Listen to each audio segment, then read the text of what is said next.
Is there a part of you as a player on the ATP Tour going into the French Open going, you know what? This might be the year that I don't mind playing him, because can you imagine that you're the person that puts him into retirement at the French Open? I don't want to be that guy. I remember the one time I overlapped with Andre Agassi in a tournament was the 2006 U.S. Open, his last tournament, my first tournament. And I just remember thinking, I don't want to play him. I don't want to be the jerk that sends him off to retirement. Maybe that's a bad mindset, but I never wanted to be that guy. So other people might have a different thought process and want to be the guy that, hey, I finally beat Rafael Nadal on clay. But for me, it was like I just didn't want that feel. I felt like everyone was going to hate me. Like, oh, that's the guy that beat him in his last match, that jerk. Welcome, everyone, to the first episode of The French Connection, brought to you by NBC Sports and Racquet. We are going to be covering everything from the French Open right through to the Olympics, back at the same site at Roland Garros in Paris. We cannot wait. We're going to be there throughout the whole thing. And I am joined, of course, by the one and only Sam Querrey. Before we get to you, Sam, I am Renee Stubbs, six-time Grand Slam champion, and I am alongside the wonderful, I got to go this way, Sam Querrey, of course, former world number 11 in singles on the ATP Tour, winner of 10 singles titles on the ATP. We were just bantering back and forth that apparently one ATP title is worth 10 doubles titles. So technically you have 105 titles and I have 60. So we're doing pretty well, Sam. Welcome, Sam. Thanks for having me. And I got that stat reference from the Bryan brothers, maybe the greatest doubles team of all time. So it feels valid. You know, one singles title worth 10 doubles titles. I didn't want to go into the fact that you're also a professional pickleball player now, Sam. And so, you know, you are that, but you were a former tennis player. So I'm going to, you know, still think that you are an expert in the field of the sport we are going to talk about through, of course, the French Open, right to the Olympics. I just, you know, we're going to have later on in the show, we're going to talk to the one and only Mary Carillo, who, of course, has been to more Olympics than you and I combined by tenfold. But Sam, just real quick, let's get to the burning questions of the French Open and what's coming up, etc. Rafael Nadal, we've got to talk about Rafa, 14-time champion at Roland Garros. It's insanity to even say those numbers, but just, you know, your thoughts on him going to the tournament, playing the tournament, the decision to possibly not or to play the French. Just give me your thoughts on him. Yeah, that is the storyline at the French Open this year. You know, will Rafa play? If he plays, will it be his last event? And we're just kind of waiting. You know, the tournament starts in about a week and 6 days next Sunday, and everyone wants Rafa to play. I think, you know, everyone wants to see him play at Roland Garros one last time. We hope that he goes out there and plays well. We know he's going to fight. He's got grit. He's got what it takes to go out there. He's going to fight for every point. But you know, myself, along with the rest of the world, wants him to go out there one more time. So I hope he does. You played him. You know, you actually had, you know, an unbelievable singles career in your own right. But just give me your thoughts on Rafa in general, just for the people at home that didn't get to experience having to play him. And did you play him on clay? Because that's torture if you did. I did. I played him twice on clay. Shockingly lost both of those. But, you know, right from the get-go, you've seen it. When you're flipping the coin and you're up at the net with the referee, he's bouncing up and down. He's looking at you. You're intimidated right off the bat. You know that when you're up 40-love, he's going to make you earn that next point to win the game. And you're going to go out there and you're going to battle for 3, 4, 5 hours. And that's what made him win 14 French Open titles. And even though this is his last event, most likely, and he's not playing great, as an opponent, you don't want to play him at the French Open. I don't know how you feel, but if I'm one of the other 127 guys in the draw, the one person I don't want to see is Rafael Nadal. Except for this year, maybe. I mean, is there, if you were still playing on tour and you saw that he's not playing great going into the French, that's why the doubt is he going to play?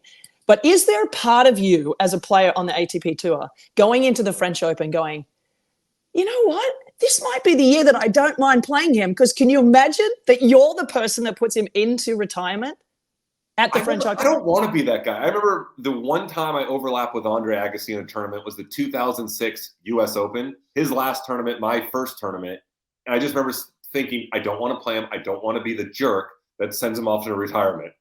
Maybe that's a bad mindset, but I never wanted to be that guy. So other people might have a different thought process and want to be the guy that, hey, I finally beat Rafael Nadal on clay. But For me, it was like I just didn't want that feel. I felt like everyone was going to hate me. Like, oh, that's the guy that beat him in his last match, that jerk.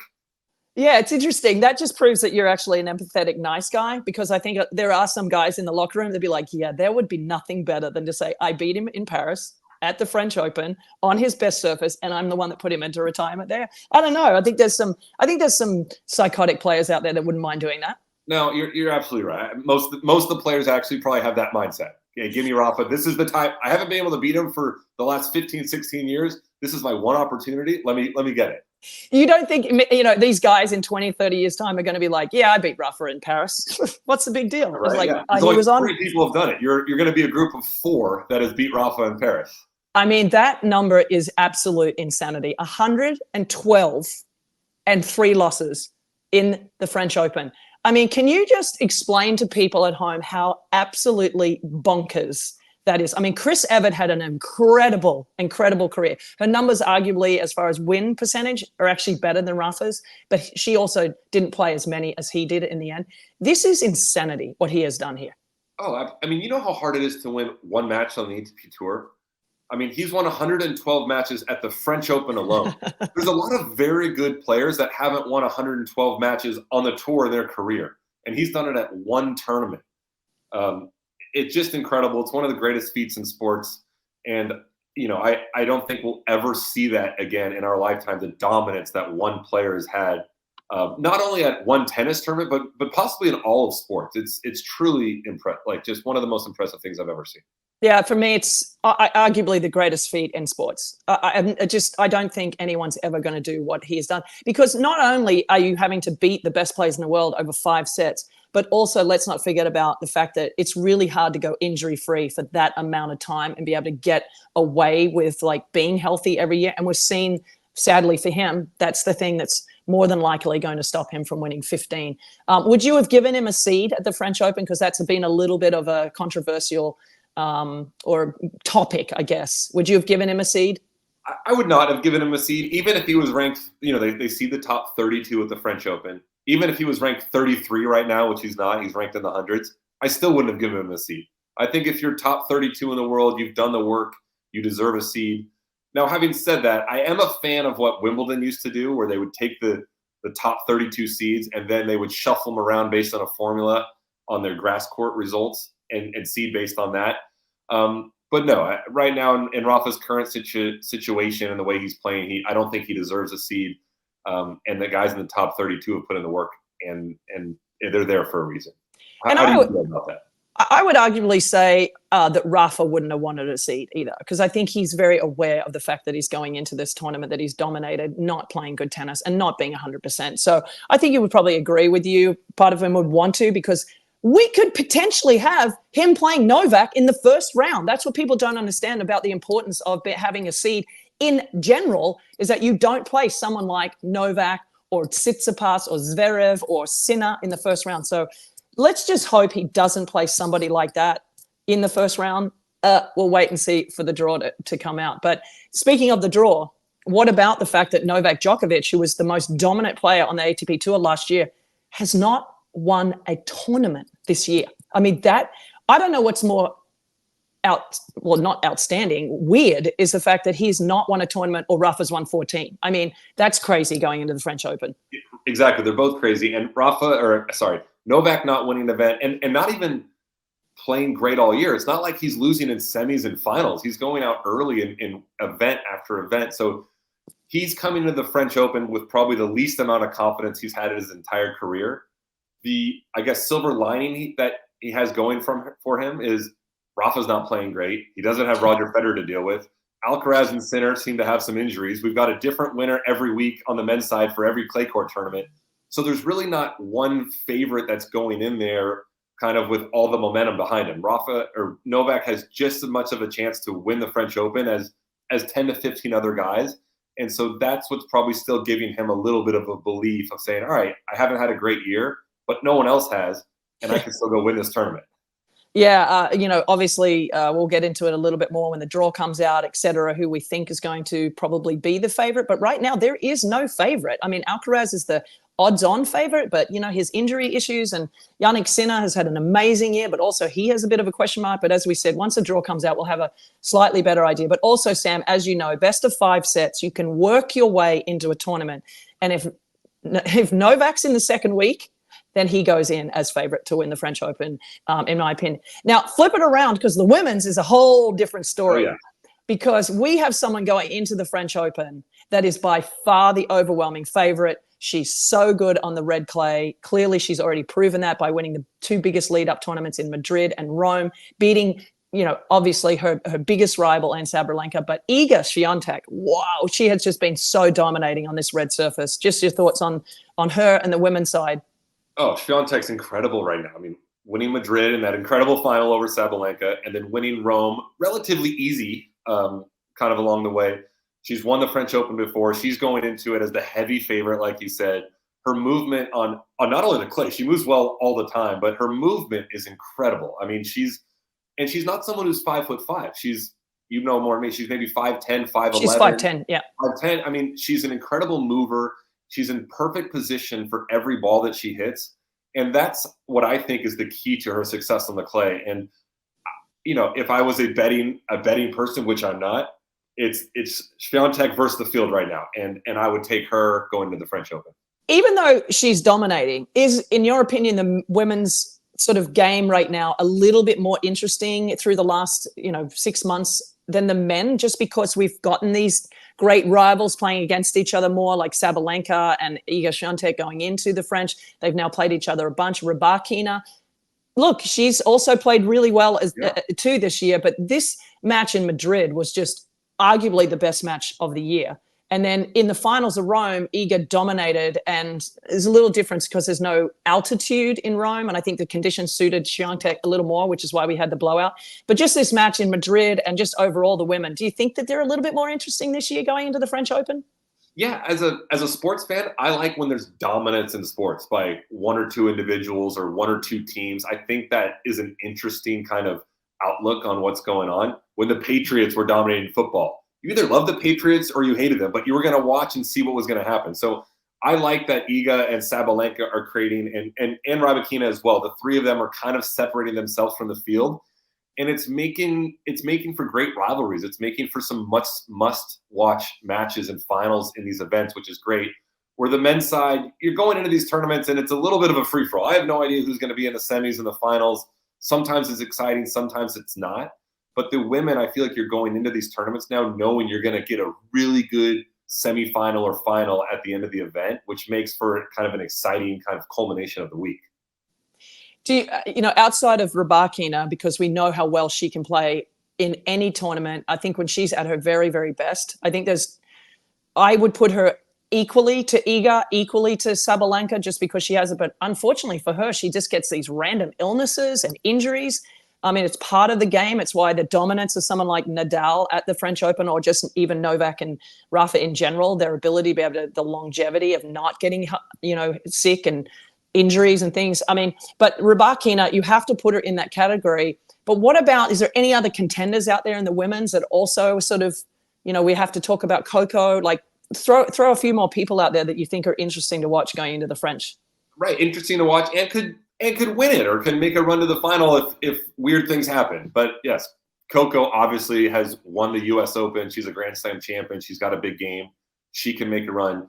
Danielle Collins right now, winning Miami, winning Charleston, semi-finaling in Rome last week. She's a fighter. She's exciting to watch. Those 2 particular girls, I think, are the 2 to keep your eye on.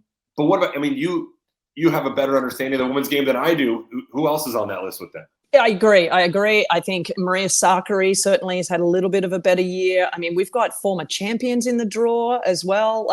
So the women's game for me is, as you said, because of the rivalries and the interest, and we've had so many Grand Slam winners over the last couple of years, there's some big names in the draw that we haven't even spoken about. So we cannot wait. Of course, then they're going to all flip around and play the Olympics not soon long after that, right, at the same place. So it's going to be really interesting. It's very different when you represent your country. The nerves are different, but individually, they're all going to be there in Paris. And we cannot wait to continuing to bring them all to you. Of course, the French Open is going to be it's starting on Sunday on Peacock. The coverage is going to be amazing. Opening night action from Roland Garros beginning noon Eastern. Then 1 continues in full swing Monday, the 27th on NBC and Peacock, 11 a.m. Eastern. I cannot wait. The French Open is literally my favorite. I love getting up early in the morning and watching it. As promised, the one, the only, Mary Carillo, of course. Thank you for coming on the French Connection, Mary, of course, joining me. And of course, Sam, 1977 French Open mixed doubles champion with John McEnroe. Let's just put that out there, first of all. Mary, thank you so much for joining us today. We're going to talk all things French Open leading into the Olympics. But my friend, thank you for joining us today. It's nice to be here. And Sam, you may not know this, but the 77 French Open mixed doubles was John McEnroe's first major title. It was my last, but let's not go into that. Yeah. How do you like that, my friend? That's impressive. That's an amazing little tidbit you'll have forever. From there, he kind of took off. Launched John's career. Without that win, there's no John McEnroe. That's what I'm saying. That's what I'm saying. All right. What do you want to talk about? I want to know, first of all, Mary, I just put this in the background. I don't know if you can see that. This is my mixed doubles runner-up at the French Open. So you have that over me, my friend. Yeah, I was a loser there and you were a winner. But let's tell me your favorite memories on and off the court, basically in Paris.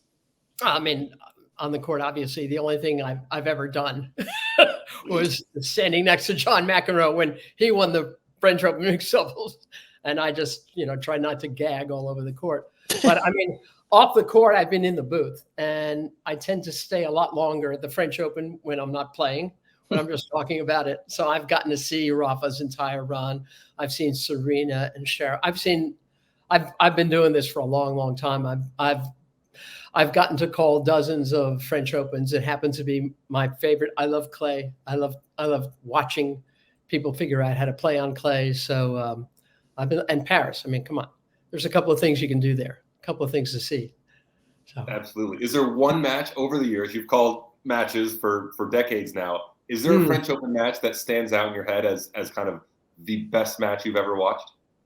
Well, obviously the Nadal Federer matches weren't always great. Actually, the one time that Roger Federer won in 2009, it wasn't a good match. I was in the booth with Ted Robinson and John McEnroe, but towards the end of the match, he was winning so easily, Roger, and he's finally going to win this one major that he wasn't ever sure he could win.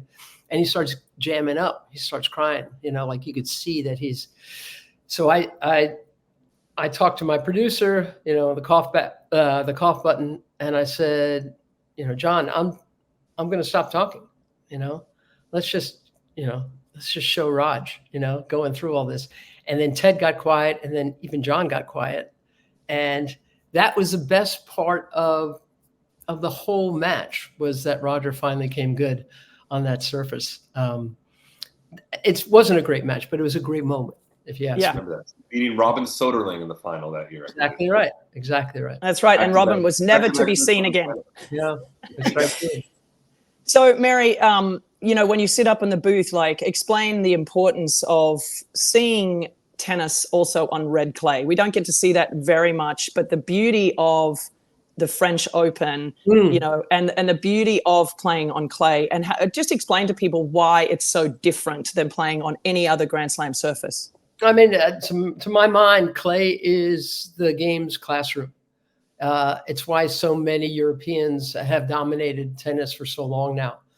You learn how to defend, you learn how to attack, you learn how to move, you learn how to go from offense to defense, back to offense again. Points are complicated. You manage the court differently. For that reason, I think clay court tennis and clay court tennis players are really special. What about you? Yeah, well, I mean, I wanted to ask you on that. You obviously very good friends with Chris Evert. So you're talking about Chris Evert and you're talking about Rafa. So just compare those two, because you have seen them both through the years compete and win the way that they have done so well on the clay in Paris. So just your connection with both of those two great players at the French Open. Yeah, I mean, Rafa is a beast. You see how physical he is, how mentally strong he is. Chrissy was much lighter on the court, but she managed the court again so well. She had so much concentration and focus and drive, and clay allowed her to beat players who are bigger and stronger, right? Who could hit harder. She would keep a rally going, and she'd move the ball around, manage the middle of the court, and then all of a sudden she might hit her forehand that was just a little higher than the last one, or dip her backhand just a little lower, and all of a sudden her opponent was slightly off balance, perhaps without even knowing it, and that's when Chrissy would make her move. I mean, she was something else. Rafa won twice as many French Opens as Chris. Wait a minute. Remember when we used to say Bjorn Borg was the greatest clay court player on the men's side? He won 6 of them. I mean, Rafa's just, he's as remarkable. I don't know that you can ever beat that feat. Never. It'll never be broken. No way. It's arguably the greatest feat in sports, in all of sports. With that record and that dominance, I can't think of anything off the top of my head that's more impressive. No, I can't either, Sam. So take me into the mindset of Rafa. Do you think that, Sam and I talked about this yesterday. What do you think that the French Open should be Rafa's last event? A friend of mine is actually working on a Nadal documentary. And they've spent a lot of time talking to Rafa and his coaches and his family, his wife. It sure seems like his team of family and coaches want the French Open to be his final appearance. But Rafa is fighting that. He's not ready to say, yeah, this is the end for me. So it will be interesting to see if that changes in the coming weeks. We know that he's talking about playing doubles at the Olympics with Carlos Alcaraz, and that would be something to see. He's already said he's going to play the Laver Cup, which I still consider to be an exhibition. It is. Well, because it is. Everyone seems to now want to retire at Laver Cup. After Roger did, now it sounds like Rafa wants to do that, when it's, it would be something glorious, I think, if he were to decide to put down his rackets in Paris, but who knows? Where are you guys landing on that? That's what I want. As a tennis fan, I touched on this the other day with Renee. I want it to be at the Open. Even if he doesn't go out and win or play great, that's where his legacy was built. Federer's was more at Wimbledon and the Laver Cup. The world wants Rafa to end it at the French Open. That's what everyone wants. That's where the goodbye should be. That's where his story needs to end. So I'm hoping for that to be his last event. So it sounds like you guys don't think he's going to win the French Open. No. No, I guess yes. If I had to place a bet down, I wouldn't be on him, unfortunately. Yeah. But no matter what happens this year, he's going down as the greatest clay courter ever, and that will probably be forever. Right, and just to go back to how Roger Federer, I mean, he wanted Wimbledon was his great event, but the last time he played Wimbledon, he lost in straight sets, in the third. Remember that? That's not how we wanted to go out. So yeah, I mean, I don't want to see Rafa go down like that, but. God damn it, he was great. He was.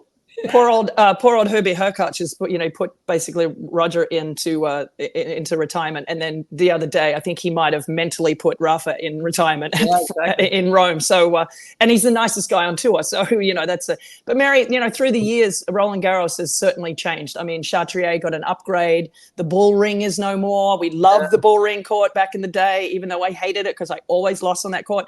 And now Simone Mathieu now is like maybe one of the best courts in tennis. So just your thoughts also on the changing atmosphere at Roland Garros and sort of through the years, you've seen the upgrades, you've seen what they've tried to do because it's very small. You can't just expand it like the Australian Open. We get to expand it a little bit easier because we have the help of the government. But what about that from your perspective? The continent of Australia gets to do whatever the hell. Right. Unlimited land there. But the French Open has the smallest footprint of the 4 majors. So to make great advances is tricky, and you got to get all kinds of, you have to go through the neighbors and we don't want it, all that kind of stuff. But I'm so excited that the Olympics will be played will be played there because experiencing Roland Garros, the players already know how special it is. And it's going to be a tricky maneuver for them to go from clay, this clay court season, to a couple of weeks of grass, including Wimbledon, and then go back to clay. Because normally after Wimby, it's all hard courts. So who are the players who can pull that off the best? I mean, we know Novak can do it. I mean, we know that Sabalenka is great at that. It'll be interesting to see who that favors, how well everyone has paced themselves. The tricky thing about this year's French Open, it's like it feels wide open, not because everyone's playing well, but because everyone seems injured. Yes. Yeah, exactly. And changing surfaces is a tricky deal, as you two know so well. So it'll be an interesting, we got an interesting summer ahead, kids. I think for me, you see it this year, or in the current kind of play, especially on the men's side. We don't have these court-specific players. Like Rafa was a player, Roger maybe more on grass. Even going prior to that was Sampras and Querrey on the clay. It seems like all the guys kind of play a similar style, and they do equally as well on clay courts and grass courts and hard courts, and that opens into, I think, even more players that can do well at the French Open and the Olympics. Absolutely true, Sam. And I used to always be so pleased that the great women champions could win on anything. Yeah. When you go back to Gina and Chrissy and Martina and Serena, and they could win on anything. And now it seems that the men can do the same thing. Again, fitness seems to be such a big deal these days. It's hard to figure out. Do you guys already know in your heads who's going to win the French on both sides? Well, I mean, you have to be not paying attention to anything in women's tennis if you don't think Iga Swiatek is by far the favorite, not only in Paris, but of course coming back to Paris for the Olympics. Right. She must be so pumped for the opportunity. I mean, Rafa, sadly for him, to not have had the opportunity to be at his very best to win a gold medal at the Olympics in Roland Garros is like so sad in a way. Yeah. But also gives somebody else an opportunity to win a gold medal. But, hey, listen. Novak wants one. Novak hasn't won one. And a best of three, though, I think is for people out there not to understand, and Sam and I have talked about this, he knows so well, men's best of three is very different to best of five, which is why we've had some interesting people win the gold medal at the Olympics in the men's side as opposed to on the women's side. But, I mean, look, Iga Swiatek by far the favorite. And I would say that Novak mentally has sort of made, I think, I don't know about you, Sam, the Olympics his priority this year. Yeah, it's the one thing that Mary just said that's not on his resume. He has everything else but that gold medal at the Olympics. So even though he hasn't played great this year, I think at the beginning of the year, he brought out the calendar, he highlighted the Olympics and said, like, let's peak right here. And so I think that is the main goal for him in 2024. But also, guys, Novak has, once again, after the Australian Open, he got rid of Goran Ivanisevic, who had helped him win a whole bunch of majors. It seems like there's a bit of chaos internally, right? I mean, I'm not sure where usually you know exactly how good Novak Djokovic is going to be, exactly how tough he's going to be, and what his goals are and how he plans to meet them. I'm not sure where he is right now. Yeah, I agree, Mary. I think it's been a bit tumultuous. He got rid of his management team at the end of last year. Yeah. He's changed his coaching crew. So it's been a very tumultuous start to the year. But, as Sam and I have talked, title yet, Stubbsy. It's unheard of. And at the end of last year, I actually thought he was going to have his best year ever and then sort of be like, all right, I'm done. But age does, in my opinion, eventually take its toll, even on the greats. But let's flip, Mary, to the Olympics, as we want to get to that. What are some of your favorite memories at the Olympic Games? I mean, you've had so many great ones. If you haven't seen her rant in badminton, just go on to YouTube. It's one of the greatest live segments of TV. And when we say vamp, it means just keep talking, Mary. Well, you did a great job on the badminton, but my badminton rant that was in Greece. That was the Athens Olympics. Yes, that is truly ridiculous, and I'm very proud of that. I'm elderly. This will be my 16th Olympic Games, but it makes me feel young to be at the Olympics. I've gotten to see Michael Phelps and Usain Bolt and Simone Biles. I mean, I've been blessed, and I've gotten to do features that have some of the favorite things I've ever done are the Olympics features. But I have to tell you, my favorite thing about the Olympics, and it's happened the last couple, is when the NBA players come to watch the WNBA players, the women's basketball play. And obviously they've been ruling the game as have the men for many Olympics now. But to see those guys want to be there watching the women basketball players, it makes my heart sing. Yeah. I love that. I love that. Yeah. Now, you could call a tennis match in your sleep. At the Olympics, we've got all sports. How do you prep for calling swimming, gymnastics, these other sports that maybe you're not as well versed in? Do you have to do extra homework, or what's the process? I mean, I tried to. 100 days out, we usually start getting all kinds of research and stuff. I do the open water marathon, which is one of the most untelevisable events you can imagine. Right? And I've done the last 3. The good news is I do it with Rowdy Gaines. And even Rowdy thinks it's a confusing thing. There's no number. These guys just jump in the water. The women, there's like 100 of them, and you don't know who the hell they are. There's no numbers on their backs. And they, for a couple of hours, they swim around buoys and stuff. And basically, I try to do research on that, but I find myself for those couple of hours saying to Rowdy, "Now what's going on? now what's happening? Now who's winning?"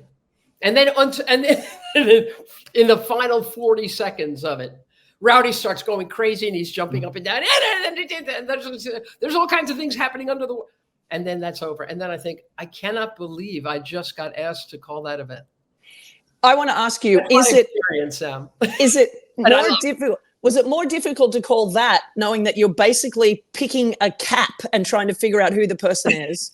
Yeah. Or working on the dog shows where you're like, I don't know what's happening here. Okay, no.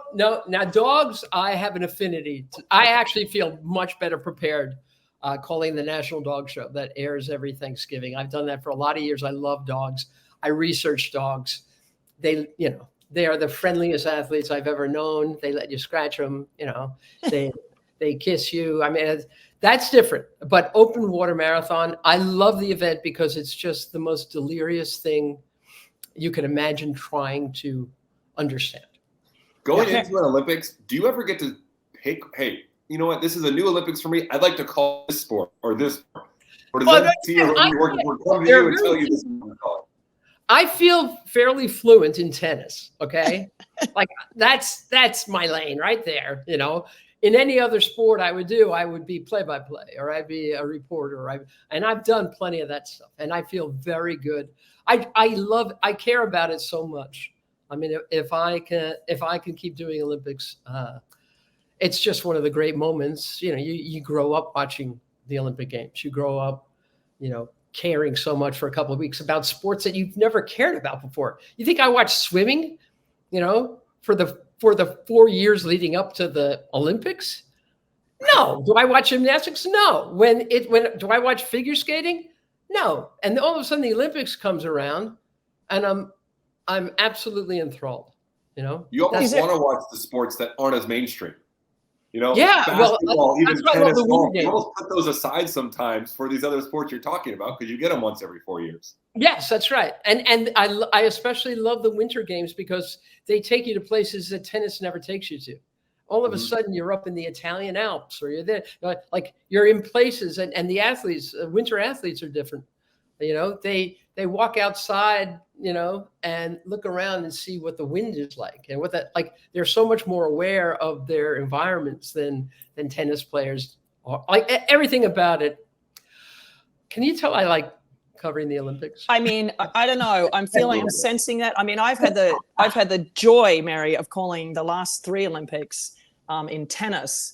And we had a special moment, obviously, being able to call the Olympics in London at Wimbledon. So, this moment is arguably the same, where the Olympic tennis is going to be played at a Grand Slam, stadium in venue in Roland Garros. And Sam and I sort of go back and forth about the importance of tennis in the Olympics. I want to know your thoughts. I know mine, but what are your thoughts about having tennis in the Olympics and the importance of that? I'm delighted it's there. I mean, can you imagine being a tennis player and, you know, all your dreams are about winning Wimbledon or winning the US Open, and all of a sudden tennis becomes an Olympic event?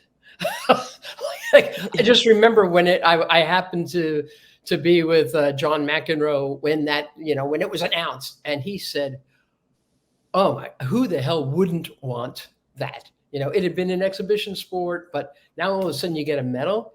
You know, you're playing for your country as well as for yourself. You know, you get to put a number up on the medals count. I don't see the downside. I really don't. Of course, it clogs up. You have to be very fit. Obviously, you have to be very fit. Mary, ask this guy. Ask this guy. Ask this guy. I have a bit of a different take. I love tennis in the Olympics. I had to play in the Beijing Olympics in 2008. It was incredible. Yeah. I do feel like, though, as a tennis player, as a golfer, as an NBA player, you would rather win Wimbledon, the French Open, the PGA Championship, the Masters, an NBA title over an Olympic gold. All right. Especially as an American, I think that's the kind of, I would think most of the players would feel that way. What do you think when it comes to those kind of few examples I gave? Would you rather win the French Open or an Olympic gold? I'll tell you what means more to most people. I remember this story, Sam. Zina Garrison won a gold medal in doubles, and she would always talk to kids and stuff, you know, go into classrooms and try to get kids. And she would bring her Olympic gold medal in a baggie and show them, you know, she'd put it out there for kids. She'd take it out, and they couldn't believe that they were holding an Olympic gold medal. Zina understood the power of that. I think a lot of any athlete understands the power of and it doesn't even have to be gold, but that's obviously everyone's favorite color, right? I think people understand that. So yes, in the world of tennis, maybe those aren't your goals, but I mean, I know that Novak sure wants to win an Olympic gold for Serbia. He has stated it. He means it. You know, there aren't that many things he hasn't done. I think, you know, he played at the Tokyo Games, and it was damn hot. I was there. It was really, really hot in Tokyo a couple of years ago when he was trying to win. He wanted to win all 4 majors and Olympic gold. Yep. And that ruined his chances. Everyone knows what the Olympics. I go to my next door neighbor, and they might not know what the Australian Open is or the French Open is, but they know what the Olympics is. And I'll give you that is a valid point. Like, the world knows what an Olympic gold medal is. Thank you, Sam. Finally, we're bringing this guy around. Over Olympic gold.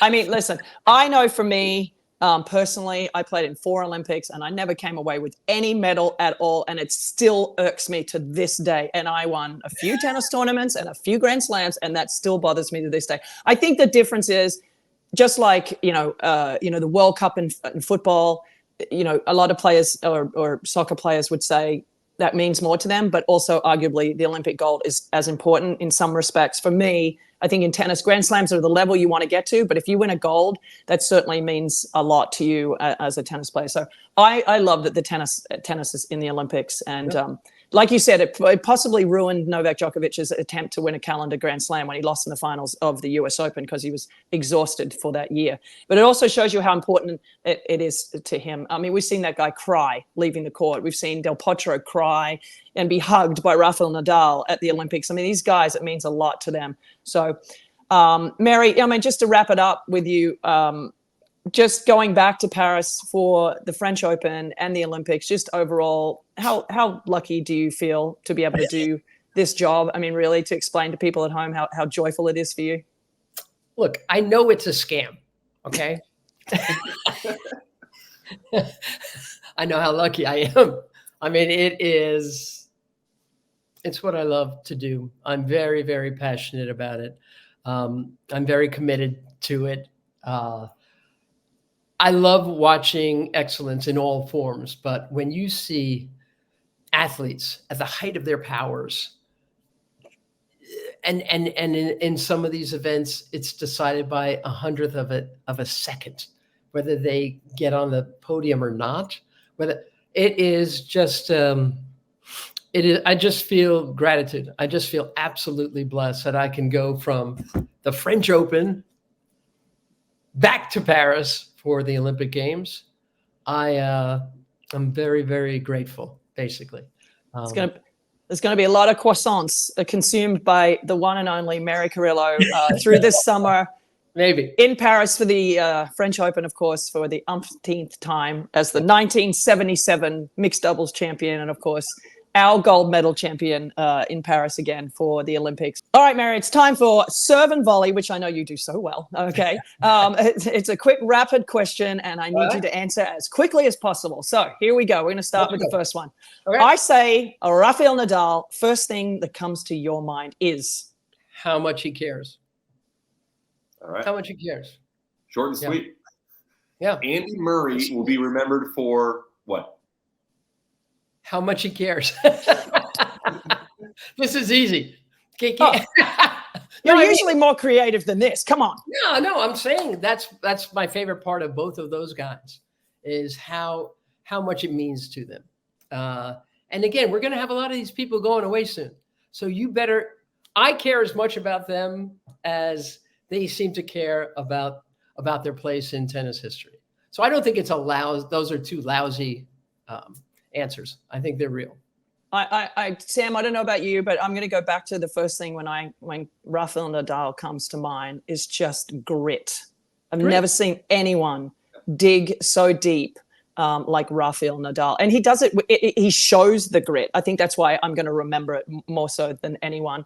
And if I had to say about Andy Murray as well, his emotions and his vulnerability when he's won and lost. That is what I'll remember about him. And I think that does come, Mary, to the same point, how much he cares. What about you, Sam? Yeah, same thing. When it comes to Rafa and the grit, I think he's maybe the grittiest, most fierce competitor in all of sports. I think there's an argument that he is the greatest competitor in all of sports since I've been watching sports, at least. And Andy Murray, just a fighter, I think. I mean, it's all kind of using the same words, but he just makes you earn every point. He's going to throw up sky lobs. He's going to do whatever he can to win. You see, he's still out there right now playing challengers, trying to fight his way back. You don't get a lot of 37-year-olds doing that. With a medal hit, let's not forget. Yeah. All right, so what then, therefore, Mary? We all said the same thing. Yeah, we all said the same thing. I'm going to skip the next question because we've kind of answered it about what would Andy Murray be remembered for, because I think we've already talked about that. But what about, should Dominic Thiem have received a wild card at the French Open? Yes. And why? Because Dominic Thiem, I think so many of us thought that if Thiem were to win any major, it was going to be at the French, maybe after Nadal stopped, being in charge of that particular. Dominic Thiem deserves it. He's a great, talking about a competitor. And he's aging, and he's had a rough couple of years. The fact that my attitude about wild cards, and I'm not crazy about them, but you give them to young kids, give them a chance or you give it to the older guys who really need it. Nobody needs a wild card more than Dominic Thiem into the French Open, and no one, to my mind, deserves it more. How about you? Yep, I agree 100%. Sam, you want him to get a wild card? Oh, yeah. I think the world, everyone outside the French Tennis Federation wants Dominic Thiem to get a wild card. Exactly right. We should have thrown him a wild card. They definitely should. Well, thanks, Mary, for joining us on the quickest, longest 2-minute drop shot, that we could have done with you with rapid fire serve and volley. And we appreciate it, as always, your thoughts on these players. And we can't wait, as we said, for the French Open to start. Okay, guys, so every single episode, we are going to post a new question on NBC's X account or Twitter, whatever you want to call it. And we want you to share your responses during the following show. Here's the question. Sam has it for you. Should Rafa play his last doubles match with Novak at the Laver Cup to recreate Federer's last match? Tweet your response to @NBC Sports, and we'll share it with you guys on Thursday. We are going to definitely have answers to that. I have my own opinion. I'm sure, Sam, you have yours. But anyway, guys, thanks so much for joining us on The French Connection. Thanks for joining us for our first one. We love you. We hope you stick around and join us for more of this. It's brought to you by NBC Sports and Racquet. And as Sam already pointed out, this coming Thursday, the 23rd, right before the French Open, we're going to talk all things French Open through to the amazing Paris NBC Olympics. We can't wait. Thanks for joining us today.